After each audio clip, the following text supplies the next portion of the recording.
Ассаламу алейкум рахматуллах.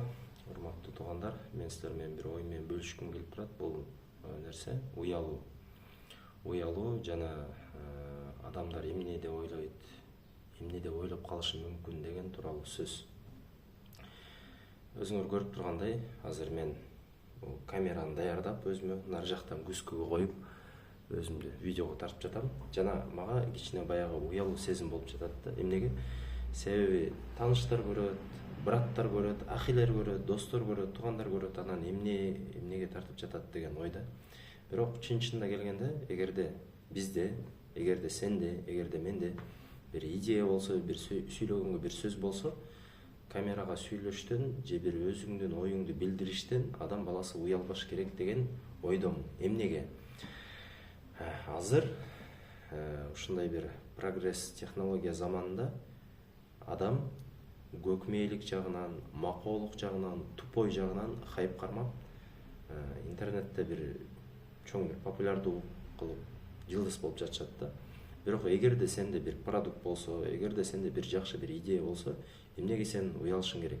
Өзгөчө дин адамы, өзгөчө илим талап кылуучулар, дин таратуучулар, даватчылар эмнеге биз уялышыбыз керек? Башкалар уялсын, башка адамдар уялсын, биз уялбашыбыз керек. Себеп дегенде уялуу адамды жок кылат. Уялуу адамды башкалар эмне ойлойт деп жатып, өзүнүн жашоосун, жеңил жашоосун оор кылганга бир себеп болуп калышы мүмкүн. Адамдарга негизинен баарына баары бир. Чын-чынына келгенде баарына баары бир. Ким эмне кылат, ким видео тартат, ким өлөт, ким төрөлөт, ким кандай тамак жейт, баарына баары бир. Бирок тилекке каршы биз өзүбүзгө ушундай бир нерселерди ойлойбуз. Эгерде мен азыр мынтип сүйлөсөм, же мен өзүмдү сүрөткө тартсам, видеого тартсам, мынтип койсом, же дагы бир башкача бир нерселерди кылсам, адамдар эмне деп ойлойт, алардын ою кандай болуп калат депчи. Чын-чынына келгенде адамдардын баардыгына баары бир да, мындай баарына конкретно баары бир да. Ар бирөөнүн өзүнүн мүшкүлү бар, ар бирөөнүн өзүнүн иши бар. Ошол иши менен алек. Анан кийин ал адамдар карап, мисалы, үйүнө оролуп, же бир оюңду айтайын десең, же ушу уялбай, мисалы, өзүңдү бир видеого тартайын десең, үйүнө оролуп ойлонуп, бул эмнеге минтти, бул видеодо эмнеге минтип сүйлөдү, бул эмнеге минтип айтты, бул эмнеге мындай деп айтты деп үйүнө барып, сен себептүү тамак жебей, ачка жатып, же кыйналып, же сени ойлоп уктабай калышы мүмкүн эмес да бул нерсечи. Эмнеге? Анткени ага баары бир, адамдардын баарына баары бир. Адамдын психологиясы ушундай, адам өзүнүн көзүндө өзүн баалуу көрсөткүсү келет.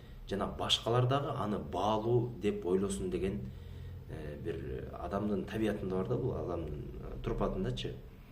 Анан мен так мынагу ак болуп калыптыр, футболканын үстүнөн минтип коеюн.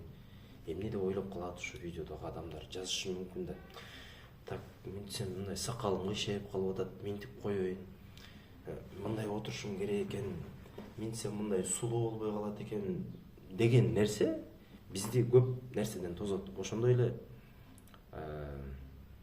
не только, мисалы, видеону пример катары айтып атам, негизи эле любой жакта бир жумушка кирерде, же бир ишке кирерде, бир адамдар менен сүйлөштө, же бир будущий бир аялыңды алардын алдын кой, ушуга жазсам эмне болот, кантип ойлоп калат, анан эмне дейт, анан эмне. Пока биз өзүбүз кылып көрмөйүнчө, өзүбүздү сынап көрмөйүнчө, биз өзүбүздүн чегибизди билбейбиз да. Өзүбүздү өзүбүз чектеген рамкаларга өзүбүз ишенебиз дагы, жана башкалар дагы бизден ошону күтөт деп биз талап кылабыз.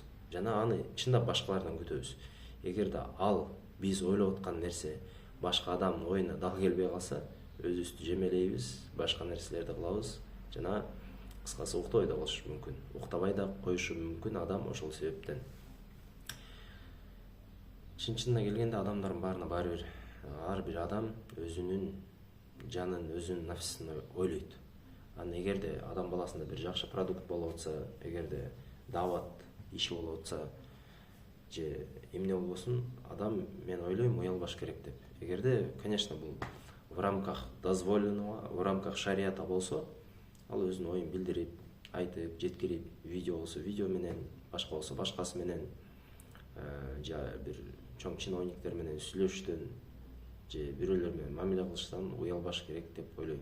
Себеби бул уялуу сезим адамдын ичиндеги болгон потенциал адам көрсөткүсү келет. Бирок ошол тартынуу болгон себептен, эл эмне деп ойлойт деген себептен адам өзүн жейт жана кыскасы өзүн жеп салат. Чындыгында дагы бир жолу кайталап кетейин, баарына баары бир ким эмне кылат. Бул видеону көргөн мисалы силерге деле баары балким ушул жерге жеттиңер азыр. Кудайга шүгүр ушул жерге жеттиңер. Силер чындап маладес экенсиңер, силерге рахмат көрүп жатканыңарга. Бирок чын-чынына келгенде силердин өзүңөрдүн жашооңор бар, менин өзүмдүн жашоом бар. Силерге деле баары, мага деле баары эмне болуп жатат кандай. Бул видеону эмнеге тартып атам? Болгону ошол уялуу сезимин жок кылуу максатында. Эгерде сенде бир уялуу сезим болсо, эгерде ойлонсоң, эмнеге андай, минтип койсо эмне болот, тигинтсем эмне болот, же минтип койбоптурмун, же тигинтип койбоптурмун депчи, же мынабул көйнөктү кийип туруп, ичине мындай кийип алыптырмын, адамдар эмне деп ойлойт, баланчаны түкүнчө деп сүйлөп коюптурмун, мындайды түкүнчө деп кылып коюптурмун, бул ишти минтип койсомчу, тигинтип койсомчу, бул негизи бизге жарашпайт. Ошол себептен биз өзүбүздүн эгерде ичибизде бир жакшы бир идеялар, эгерде өзүңдүн потенциалыңды билсең, ким экениңди билсең, сен ал нерсени адамдарга айтыштан, адамдарга жеткириштен эч бир уялбаш керек. Сен барып алып тойдо бийлеп жаткан жериң жок, же тиги аракка той алып тиги тамаданын музыкасына бийлеп жаткан жериң жок. Эгерде сен чындап жакшы нерсе болсо, аны эмнеге башкалар менен бөлүшпөш керек, эмнеге башкалар менен айтпаш керек. Адамдар сүйлөй берет, бир жолу сүйлөйт, эки жолу сүйлөйт. Бирок ал адамдын башка иштери бар сенден башка чындап башка иштер бар да. Биз өзүбүздүн оюбузда ал мени гана ойлоп жатат деген ойду тутуп алабыз. Мисалы, бир мисал келтирип берейин. Кудалар, мисалы бир үйгө кудалар келди. Жана ар бир адам ошол жерден, бул адамдык психологияда ушундай иштейт да. Ар бир адам айтат: мен мынагу кийимим мындай кийип калыптырмын. Ой, тиги күйөөм жолдошумдун могул жери үтүктөлбөй калыптыр. Тиги минтип калыптыр деген ой баары өзүн ойлойт ал жерденчи. Ал жерде тиги башка нерсе болбойт да. Эми тозуп алган, ал кудалар тозуп алган берки эмне деп коебуз? Берки адамдар ушу салатым мындай болуп калсачы, тигинип калса, эми буларга жакпай калса эмне болот?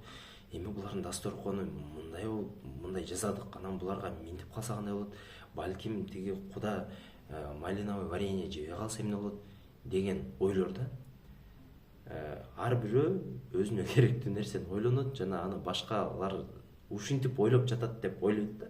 Мисалы, мен ушинтип ойлоп атам, значит башкалар да ушуну ойлош керек. Жок, ал андай туура эмес. Андай болбойт. Ар бир адам өзүнө керектүү нерсени ойлонот. Ошон үчүн адамдарга негизинен баары бир да, сен эмне ойлойсуң, башыңда эмне болот? Биз өзүбүз ошол нерсеге ойлойбуз да. Азыр мен сүйлөсөм, мен муну айтсам эмне болот? Тигинтип койсом кандай болот? Кандай пикирде калат?